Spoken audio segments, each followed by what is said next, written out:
আলহামদুলিল্লাহ, প্রতিদিনকার মতন আজকেও আমি চলে আসলাম আমার কোয়েল পাখির ডিম কালেক্ট করতে।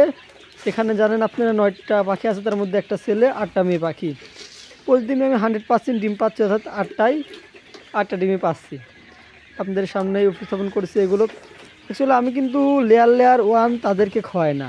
আপনারা সকলে সাধারণত জানেন যে ডিম পাড়া পাখিকে লেয়ার ওয়ান ফিডটা খাওয়াতে হয়, কিন্তু আমি কিন্তু তাদেরকে লেয়ার ওয়ান ফিট খাওয়াই না। সরি, আবার খাওয়াই না বলেও ভুল হবে।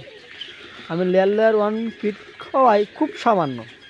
আমি তার সঙ্গে মিক্স করি বিভিন্ন খাবার, গম উইথ ভুট্টা, এই দুইটা। আর সঙ্গে হচ্ছে কিছু খেসারি আছে, আর মানে ধানের অর্থাৎ চাউলের ক্ষুদ্র অংশ গুটি, মানে ছোটো ছোটো যেটাকে খুদ বলে, ওইটা মিক্স করে খাওয়াই। তাতে ওইটা আমার কেজি পড়ে 47 টাকা সম্ভবত। আর আপনি 1 কেজি লেয়ার ওয়ান ফিট বাজার থেকে কিনলে পারে আপনাদের ফিটের দাম পড়বে 60 টাকা।